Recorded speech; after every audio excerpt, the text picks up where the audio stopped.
How's that? Perfect from where I sit. And That's also good. me.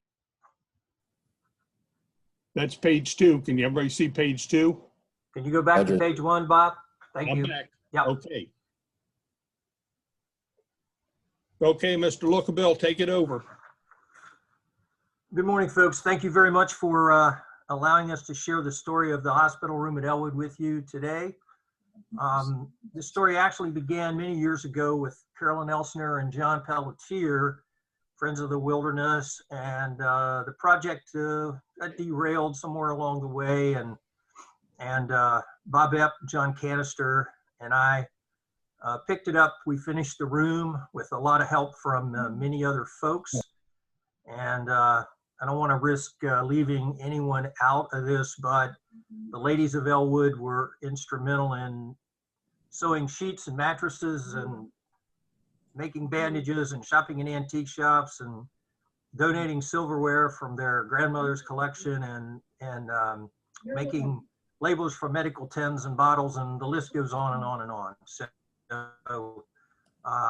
the one individual I did want to mention by name is Gil Churchill, and Gil is a superb woodworker, and you'll see examples of Gil's donations to us, his creations in this project throughout, and we'll give him a special mention, as I say, throughout the program. And then lastly, I would like to thank the board of directors of FOWB and the Park Service for allowing us to begin and complete, at least up through today, this adventure. They gave us a budget of some $20,000, which we managed to spend all of it. From the beginning, we said that if we were going to do this, we had to do it right. And you'll see as we walk through this, I think we did come up with a quality product and a great story to go with it. So we'll let you decide for yourself. Hopefully next spring at some point, you'll be able to actually visit and we'll be able to visit it. But anyway, slide 2.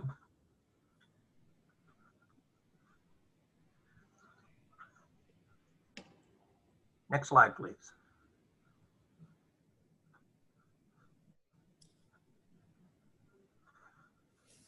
I'll give you just a second to glance at the bullets here.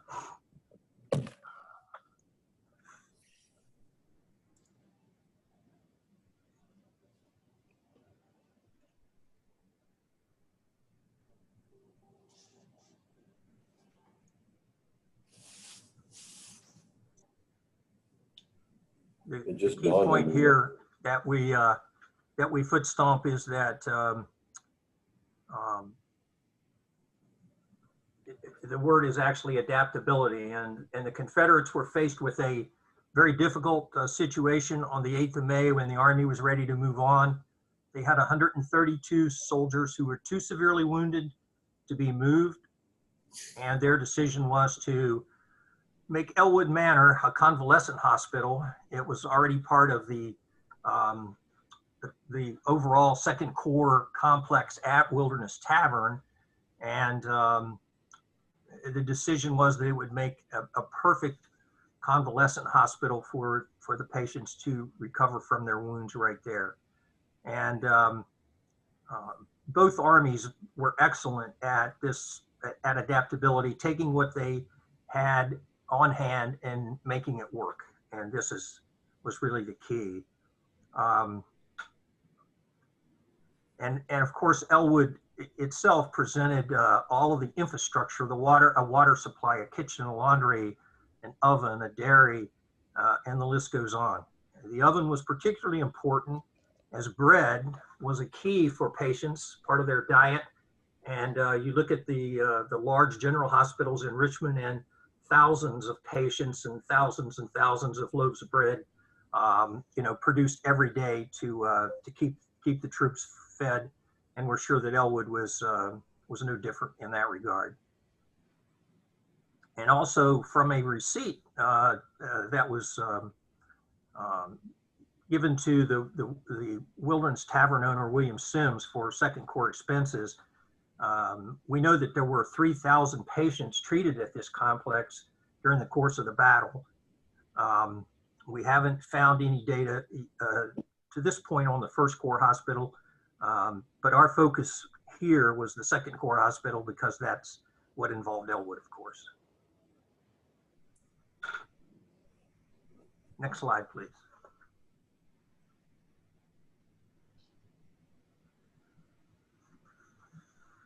One of the remarkable things here is the fact that so much of this correspondence did survive the war, particularly from Dr. Guild, Lafayette Guild, who was on site at the Second Corps Hospital, to Samuel Moore in Richmond. And we have most of that correspondence. And while, of course, a large portion of the Confederate records were burned in the fire at Richmond at the end of the war, since the hospitals were not exactly in the center of town, they didn't suffer so much, and some of the records did survive. And we need to make a trip to the National Archives, and as soon as we get vaccinated for COVID, we'll do that.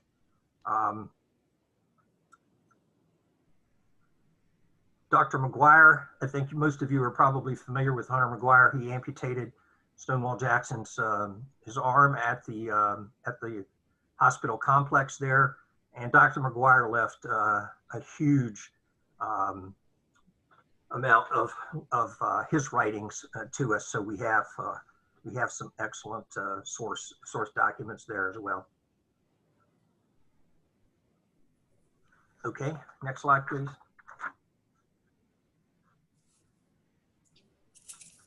Mr. J.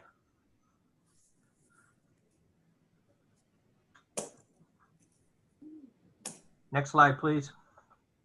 Sorry about that.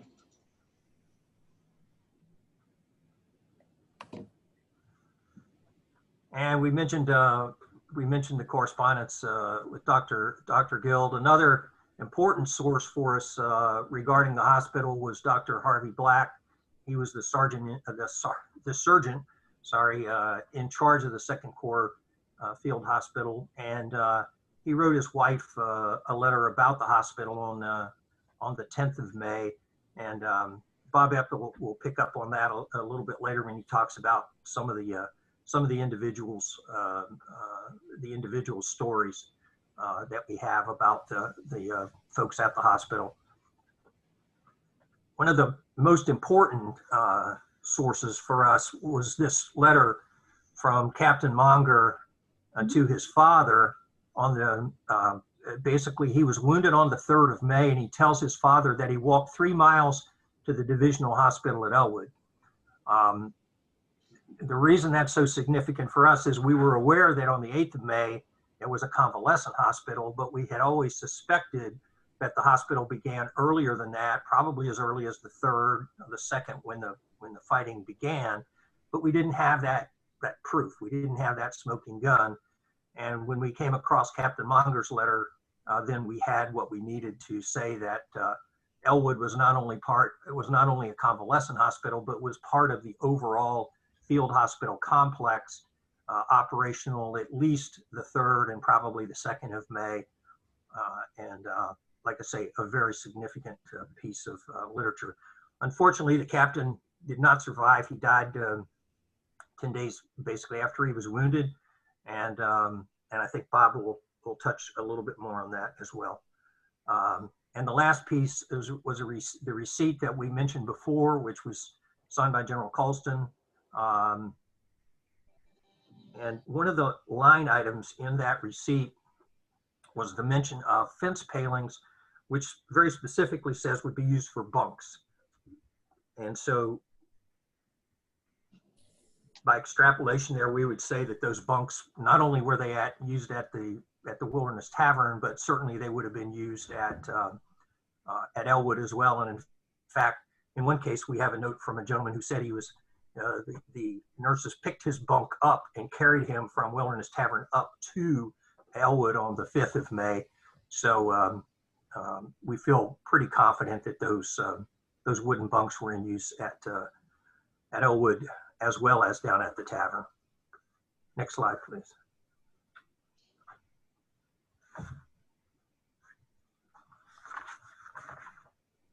So in addition to those sources that we had, we made numerous road trips. When I say we, again, of course, I'm talking about Mr. Epp and Mr. Canister, John Canister, and I'll mention John again here in a minute, and myself. And as you can see here, take a quick glance through. We just went anywhere we could go that we thought would help us in gaining knowledge and gaining an understanding of what went on at Ellwood. We made numerous trips to Seminary Ridge and Gettysburg. Frederick, Maryland, if you've not been to the National Museum of Civil War Medicine, you should definitely make that trip. Ben Lomond over in Manassas, another good source.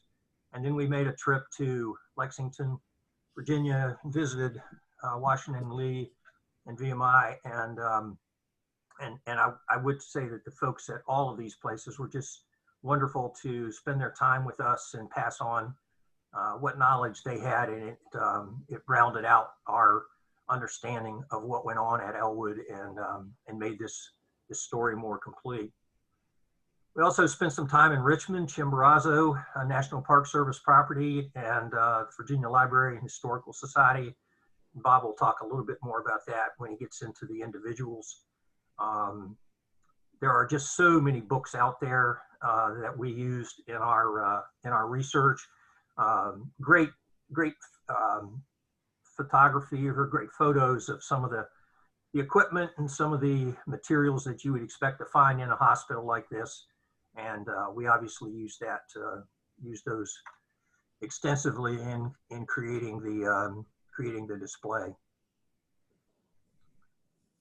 Next slide, please.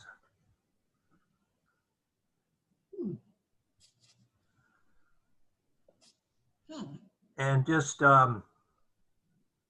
again, the correspondence that we had mentioned, going back to Dr. Guild, and these are his actual words concerning, as he calls it, the Lacey House, which on most Civil War maps you'll see it referred to as the Lacey House. And he mentions the compound fractures of the thigh and amputations of the thigh, and that's also significant, and we'll talk a little bit more about that as we get into this. But it's this last bullet where he talks about the bunks. He talks about change of clothing, which we incorporated into our display, the medical supplies, nurses. We have a male nurse in our display, and provisions, and we have some examples of the food that we're pretty sure would have been eaten. And but it's this statement that these folks would be better off if they had been removed to a hospital than being better off at Ellwood. And I think you've been to Ellwood, you know that it is a nice, wonderful views, and just a nice, pleasant place up on the little knoll there. And of course, it would have been more than the house. There would have been tents all over the place. You had all of the outbuildings that would have been utilized as well. So to give you that complete complex up there. Next slide. And I'm going to turn this over to Mr. Epp, and he'll talk a little bit about some of the folks at the hospital. Well, as Bob has already indicated, the people themselves, whether they wrote it or others shared it about them, were the primary sources of our information here. There is some confusion. Of course, Dr. Black wrote on 10 May. Well, where he was at this point is not certain, but he said there could about 250 people were left behind. So we've always had that issue to try and resolve them in our thinking here. We're pretty certain that the 132 is at least the base level. Dr. Black was from Montgomery County, Virginia, the home of Blacksburg, Virginia today. Their family name is associated with Blacksburg. He joined the 4th Virginia Infantry and would have known, of course, many of the boys that were in the regiment. He moved around, and as Bob has mentioned, he became, at the time of the Battle of Chancellorsville, the field hospital director at Wilderness Tavern. So he had gone quite a ways up the chain of command by that time. In favor, we don't know. Who did he know? Probably, some familiarization with other elements and people in the Confederate Army probably did him well. One of the things he said that really was at the beginning quite a mystery was that Mr. Wilson's son was there at the hospital at Ellwood, and that he had left him there, and he's doing well. Well, it so happened in the papers that we've inherited from Carolyn Elsner and others, an individual by the name of Adam Wilson was mentioned. So as I explained last January in our presentation, where I focused on the Wilsons of Montgomery County, and I found in the 1860 census one Adam Wilson living with his dad and other family members, and with a little ingenuity of some sort, I was able to find existing living descendants of Adam Wilson, to include a lawyer in Alexandria, Virginia. And when I contacted him, he confirmed, yes, I have ancestors, and my aunt out in West Virginia has a lot of the family history. So we had the opportunity to visit with her. Bob was over there on a family mission, and he visited the place, and we have pictures of the house and things out there. So we've mentioned two patients in what we've shared so far, Adam Wilson and Captain Munger. Captain Munger, in his letter, described some of the things that were happening at the hospital at Ellwood, one of which was that the local populace was supporting the hospital. He mentioned specifically a gentleman from up on the Rapidan River, Mr. Buckner, came to the hospital with a wagon load of provisions. So Munger was, gives us another flavor of how the hospital was operating. We're convinced that there were elements of the Lacey employees, slaves and things that were there as well. The farm was operational. They had mutton, and as Bob mentioned, and the receipt said that mutton and milk were paid for by the Confederate Army to Mr. Lacey. Of course, Mr. Lacey was a long ways away. He had joined the Confederate Army and was down in Southwest Virginia at the time. But those are two known people that were at the hospital at that time. So they were especially valuable in our research. Next slide.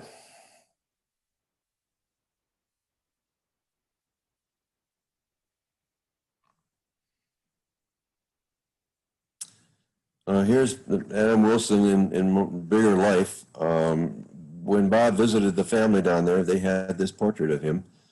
A black and white of that was also in the papers that we found at Ellwood in the archives.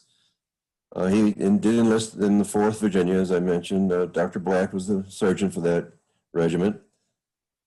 Dr. Black did the amputation of his arm in 63 at the Wilderness Tavern. He was a patient, according to family lore, there until about the 23rd, for a couple of weeks, they said. And when he left the hospital at Ellwood and made his way home, they said walked home, but that's kind of dubious at this point.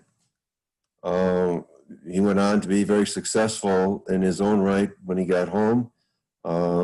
Became a fence salesman at one point, and he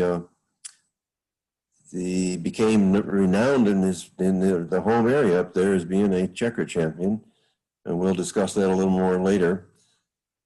He's buried there at the Tuckwiller Farm, which is the family he married into, and Lewisburg, and Bob visited that. So Adam is, near and dear to us, and you'll see more about Adam in a while. Next picture, next slide, please. They also mentioned in their letters that Dr. John Alexander Graham was left in charge of this Ellwood Hospital at the time the Army moved away. Born in Rockbridge County, went to school in Lexington, and coincidentally, his brother was had a middle name of Lacy, L-A-C-Y, same as our Lacy. There's some evidence that correspondence back and forth from Ellwood to Lexington that they may have known each other well in advance of the Civil War. It's possible that the naming was done in recognition of the friendship there. Dr. Graham went to school in Philadelphia and in New York City.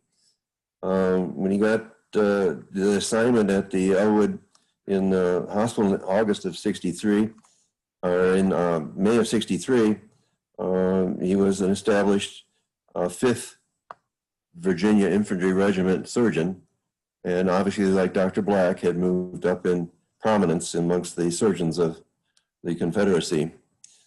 Following the war, he was paroled at Appomattox, and another sidelight, he and General Pendleton got themselves a wagon and horse, and they rode together back to Lexington after the Appomattox signing.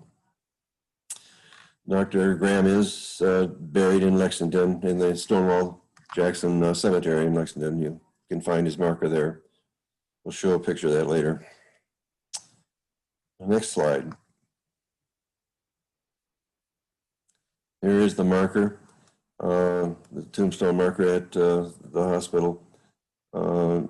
As Bob, we started out, the theme of this was that the facility was created to fit a specific need, and Dr. Graham was the key linchpin of the hospital for probably the 4+ months that we think that it was open. Next slide. Back to you, Bob Lookabill.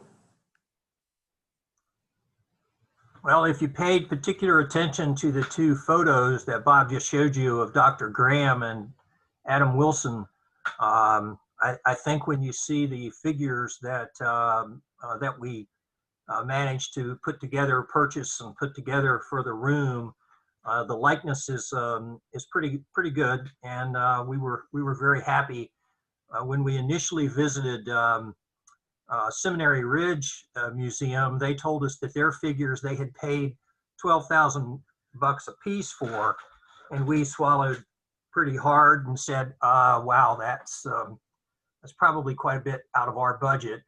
And John Hennessy, the park chief historian at the park, mentioned that his wife in her museum downtown had purchased a figure from an outfit in Baltimore, Maryland called Dorfman's. And so we pursued that lead. And the one important factor that I forgot to mention in all this is whenever we made these road trips, a barbecue restaurant was an important part of the trip.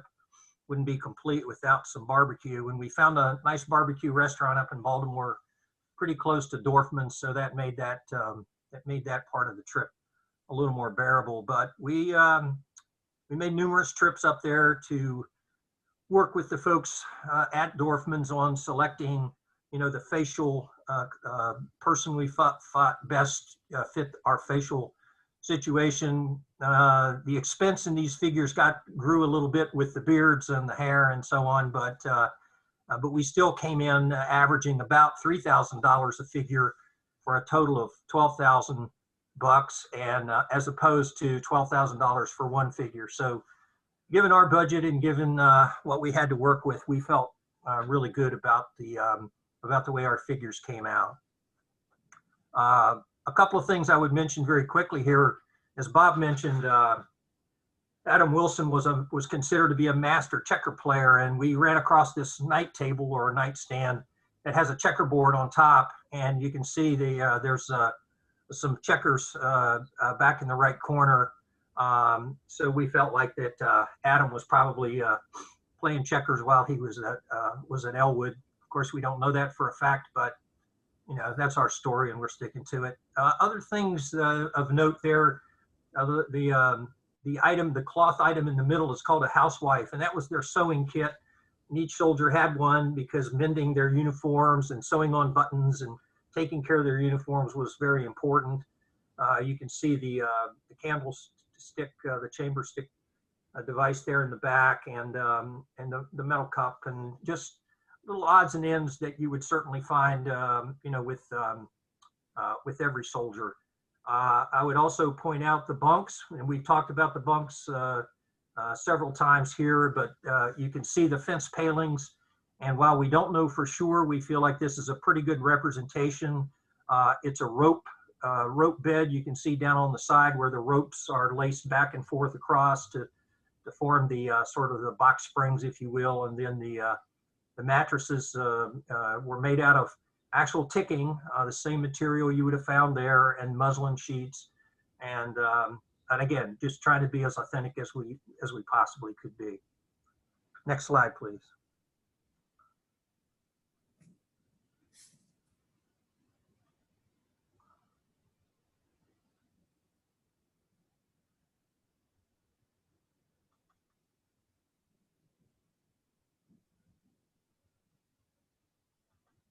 Robert, you there, Mr. Johnson? Hang on, there we go. There you go. Okay. Yeah.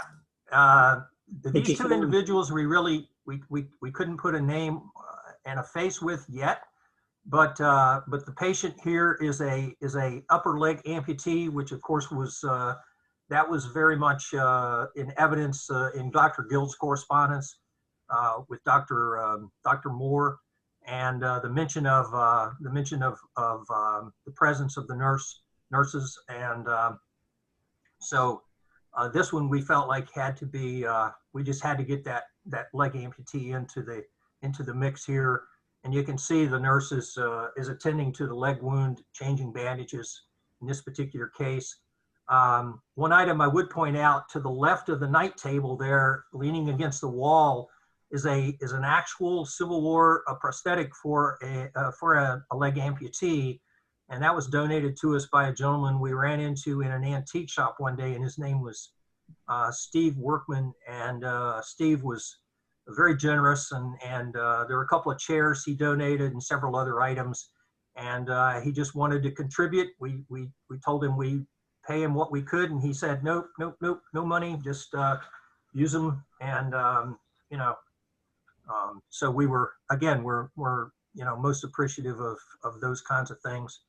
The bowl and pitcher, typical. Again, the another candle holder lighting device there, very authentic to the period.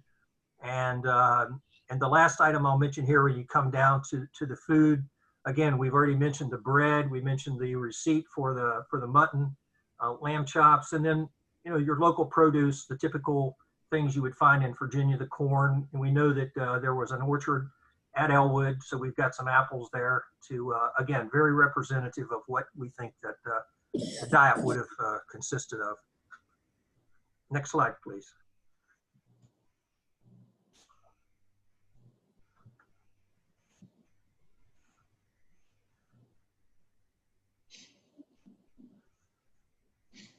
And here we've got a number of items that we've put together just to, again, be representative of what we think we would have found somewhere within the hospital. They may not have been in, you know, in a particular room.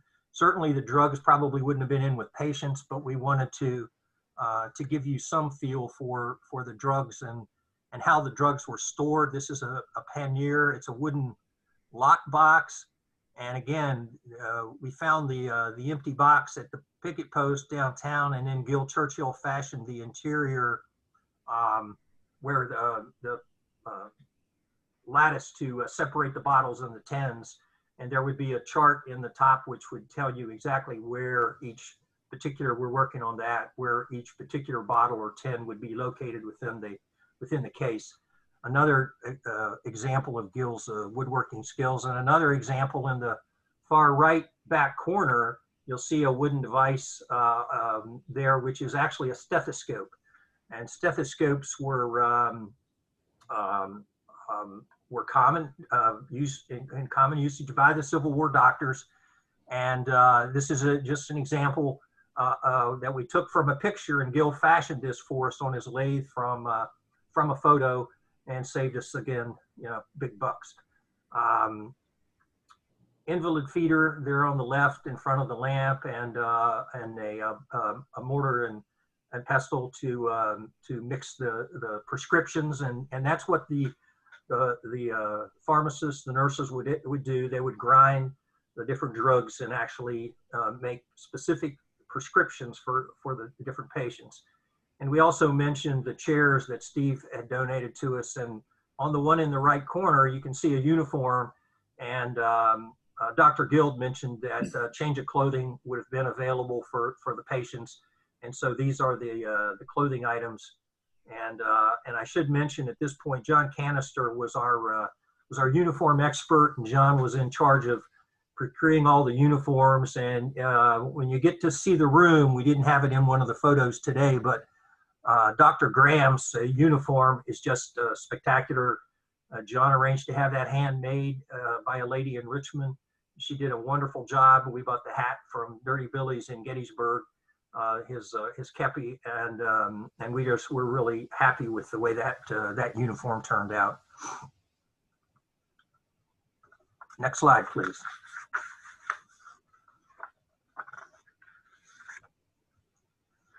And I think Bob mentioned this. We won't spend a lot of time here, but we're pretty confident of the middle of August as far as the closing of the hospital. The receipt that we've both mentioned for the lamb and the milk signed by Dr. Graham for payment to Mr. Lacey. Dr. Graham, we know, was transferred from the hospital on the 24th of August back to an infantry unit. And just for comparison's sake, we know that Camp Letterman, after the Battle of Gettysburg, the hospital at Letterman, 4.5 months after Gettysburg, the hospital, all the patients were moved out of that hospital, and the city of Gettysburg had no patients remaining. And that's from Dr. Belay's book on Civil War medicine. And if you extrapolate that time from when the Battle of Chancellorsville occurred and walk at 4.5 months, you'll come up with the middle or later part of August. And so that's why we're very confident. Now, there was a report that there was a hospital flag still flying from the peak of the house at Ellwood in November, and we're sure that's probably true, but we feel the reason that it was still flying is because there was this sort of unwritten agreement between the Union and Confederate cavalry that they would honor hospital flags and not bother, not harass or bother hospitals. And so we feel like they probably just left it there as a little insurance. And then again, it may have been just a little too difficult to climb up there and get it down at the time. And so they just left it. But you do have to, you can't ignore the fact that the hospital flag was there, but we feel like it can be explained. And we still feel good about our August closing date. And I believe the last one, Mr. Johnson. So what we would like you to leave with today are three basic thoughts. The first one is when you talk about Civil War medicine and you think about the hospital at Ellwood, the word adaptability, we think Ellwood is a perfect example of this, taking what you have on hand and making it work to fit your situation. And again, that's largely due to the hard work and sweat and ingenuity of the doctors and the nurses at that facility to make all of this work. And the second point we would make here is that there was a 3-tiered medical system which was employed by both armies, and you had basically your aid station, which would have been very close to the front, and then further back, sort of at Ellwood or in and around the tavern, would have been a series of divisional hospitals, field hospitals, if you were, and then that's where the folks would have been stabilized, and then the idea was to get them on an ambulance and take them over to Guinea Station at the railway, at the railhead, and then get them on a train back to Richmond to a general hospital. Richmond had like 52 general hospitals. It was it wasn't the only large city with hospitals, but Charlottesville and others had hospitals as well. But Richmond was the main focus for the general hospitals to get the patients back. And then, as Dr. Belay points out in his book that I mentioned before, Civil War medicine was far better than most people believe. The old idea of people biting on bullets and surgery without anesthetic that's just not true.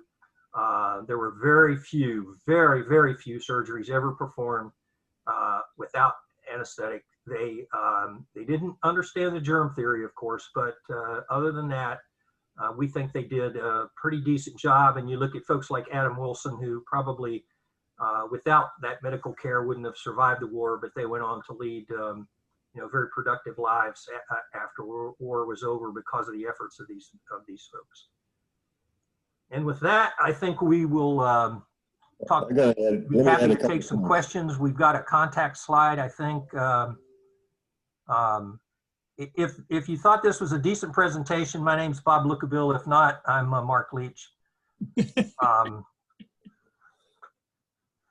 I skipped the credit slide. I'll go back here just a minute.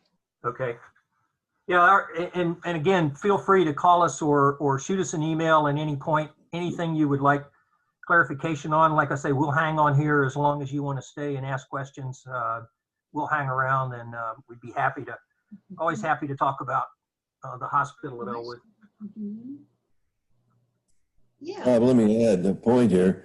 When Mr. Lacey returned to the Ellwood Manor after the war, he did an inventory of Confederate burials on the grounds, and he identified 23 that were not in the family cemetery at Ellwood. And of those 23, we're now confident we know 9 or 10 of them by name. They are all reburied in the Confederate cemetery in town. And Charles just reminded me another point, a local interest. In the complex, part of the complex was at the Woodville mine operation, down by where the current McDonald's is. And that local man by the name of Samuel Apperson, went there during the hospital episode and visited some of his fellow Northern Virginian men that were incapacitated at that part of the hospital. So we do know a little bit more about these different things. And Samuel Apperson actually was an orderly under Dr. Black. Correct. His book is the March of Mars, I believe. Yeah. Repairing March of Mars. It's very thick. It's his correspondence, and it's really a quite interesting read. And Apperson was actually a local boy from Locust Grove, Virginia, up by the Exxon station and the general's quarters. Exactly. He was, yes. A lot of Appersons around here. We have within Lake of the Woods, of course, one of our historical markers is for the Apperson family. Yes, absolutely. I have some interesting notes from the project if I could share for a few minutes. It was absolute privilege and honor to work with Bob Lookabill and Bob Epp. Lookabill was the perfect captain of the ship, and I'd have to say that Bob Epp was the bloodhound of the group. And if he was a detective, I wouldn't want him on my trail. But when we first started this project, I wanted to share that we knew very little of the surgeon, Dr. John Alexander Graham. All we had was his name and that he was part of the 5th Virginia Regiment, which is part of the famous Stonewall Brigade. And we did quite a bit of research. And at the beginning of the project, I would bet my money that he was just an ordinary person without much of a story. But boy, was I wrong. And if I could share a few things, he was from Lexington, Virginia, which Bob Epp shared. His great uncle, which was William Graham, is the founder of the modern day Washington and Lee University in Lexington, Virginia. He started Liberty Hall, which was the inception of today's Washington and Lee University. He is buried right next to the Lee Chapel in Lexington, Virginia. If you were to walk in the front door, his grave is to the left of the chapel, and Traveler Lee's horse is buried to the right of it. So he's a very prominent person from Lexington. His family were all physicians or Presbyterian ministers. His father, Archibald Graham, sold the family home to Thomas Jackson, Stonewall Jackson, and that was Stonewall Jackson's only home in Lexington, Virginia, which is today the Stonewall Jackson House Museum. And so it's the same family that sold Stonewall Jackson his home, and the VMI owns that house, and the director of it is staff faculty at the university, and was very thrilled that we were in touch with them and have a connection there. So he was a very interesting man. I also want to say that it took us a year to find a photograph of Dr. Graham, which Bob Epp was the one that was on that trail. And so it was very difficult to find it. Once we found the location, we found 3 excellent studio photographs. The interesting thing about those photographs is that they were all studio shots by Michael Miley, who was a famous photographer. His most famous photograph was Robert E. Lee on Traveler. So if you've ever seen that photograph of Robert E. Lee mounted on Traveler, that's the same photographer that took 3 studio shots of our physician at Ellwood, Dr. Dr. Graham. Another interesting fact, when we started to do research about a permanent exhibit at Ellwood, when Lookabill and Epp and I were looking around, we were kind of shocked to find that there's really only 3 permanent Confederate medical exhibits. Most Civil War medical exhibits are Union or heavy on the Union side, and we were shocked. There's really only 3 permanent exhibits with Civil War Confederate hospitals. One is the Ben Lomond Museum, which interprets the hospital or casualties at Manassas, First Manassas of Confederates. The other is down in Gordonsville, the Exchange Hospital. And the third is down in Richmond, which is the Chimborazo Hospital, which is a national park museum. So we would be the 4th as far as a permanent Confederate medical museum exhibit outside of the National Museum of Civil War Medicine, which, you know, is very heavy on the Union side of the story. So I wanted to share that that's a very significant to this exhibit that's going to be permanently on display at Ellwood. Mention Duke University too, John. Oh, yes.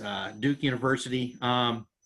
Duke University, we found out, had a large collection of the Graham family, 3 generations of the Graham family collection there. So our research went far and wide to there as well. I also want to share that the Battle of Chancellorsville, which this exhibit is associated with, is the perfect location to study the Confederate side of Civil War medicine. I want to share that with the National Museum of Civil War Medicine uses the Battle of Antietam as their role model example for Union Civil War medicine, and the Pry House at the Antietam battlefield. And Dr. Letterman, the Battle of Chancellorsville is an excellent sample of Civil War medicine for the Confederate side of it, being Robert E. Lee's greatest victory. And we tend to focus heavily on Stonewall Jackson's wounding as that one patient. However, This exhibit really showcases the Johnny Reb, not just the Stonewall Jackson. Stonewall Jackson at his wounding site has his own visitor center at his wounding site, monuments at his wounding site. There's a film at his wounding site. There's the Jackson ambulance route and the Jackson shrine and death site. But what about the Johnny Reb at the Battle of Chancellorsville, which the third day was the second most bloodiest day in the Civil War, second to the Battle of Antietam. The third day at the Battle of Chancellorsville, during that morning of 5 hours from 5 a.m. to 10 a.m., saw 17,000 casualties, which was one casualty per second over 5 hours, if you could imagine that. And it was shared that one of those casualties made his way to Ellwood, 3 miles behind the front. Some Civil War historians speculate that had the battle on the third day continued, that third day would have surpassed Antietam as the bloodiest day in the Civil War. So we tend to focus on that one casualty, Stonewall Jackson, but this exhibit really does showcase the Johnny Reb, the average soldier on the front line.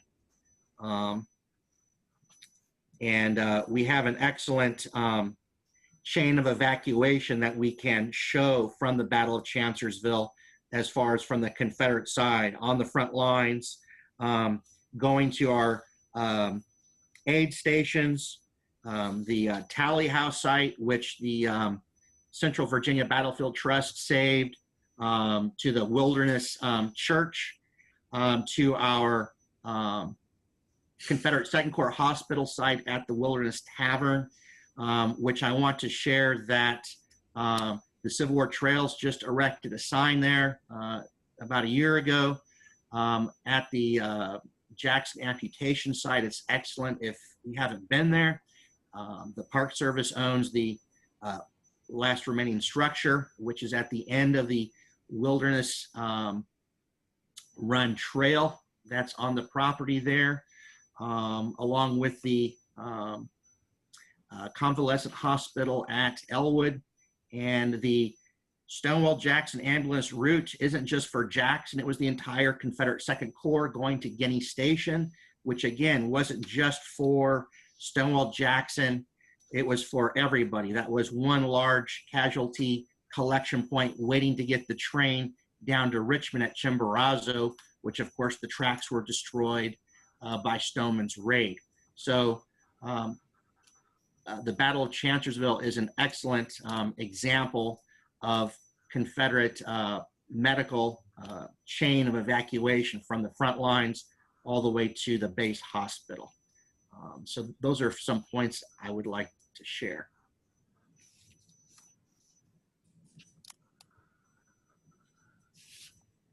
Bob, do you have any questions from the chat or? The chat is very, very quiet. Okay. I guess the Bobs have answered all their questions, because all I have is a local Samuel Apperson was an orderly on Dr. Black's staff at Ellwood Hospital. We covered that. So good job, guys. Wonderful. Hey, Peggy. So thank you all for coming along today. This has been an excellent presentation, and glad to make your acquaintance. John Canister did I pronounce that correctly? Canister? Yes. Canister, excellent, excellent. And so we will have our January meeting via Zoom as well. It's on the calendar on the website. And I would invite you to go to the website. We have a link to some pictures of the Cub Scout Pack 197 cleaning up the various historical markers that we've put in place over the years.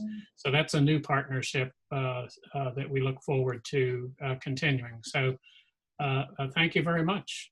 Thank you, Bob J, for orchestrating this, and the two Bobs and John for putting the content together. This has been excellent. Thank you very much. Good learning experience. You're welcome. Yes. And we will post as soon as we get a link established from Bob J. We'll post a link to the recording if you want to share that with someone else, or else watch this presentation again. Have a good day, all. Thank you. That was great. Bye-bye. Thank you. Thank you all. That was wonderful. Bye-bye. Bye. Happy Thanksgiving. Happy Yes.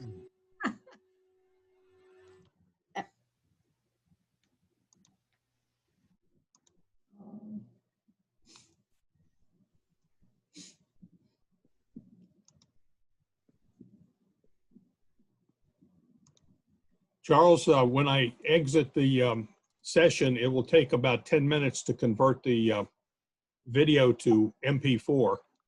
And then I'll get back to you as to how you can get to it. Did he hear? You may be off. I think he's out. Bob? Yes. This is Greg Major. Great presentation. I had a little bit of technical problems only because guess what? I didn't have Zoom downloaded. So I had to download Zoom, and I was good to go. But Okay. Thank you so much, and you did a great job. Yes, you did. Well, it's good.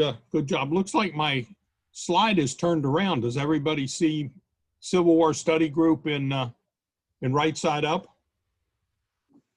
Yeah, I think it's flipped over.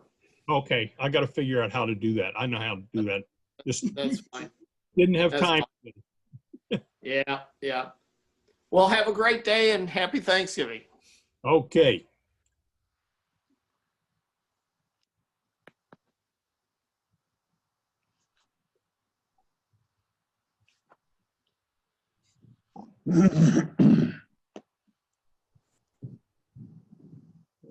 Okay.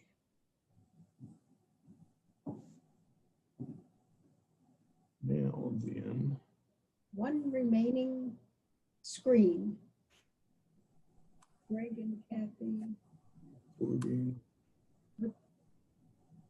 There's tension breakout There you room. go. And then there's you. End. All right. End the meeting.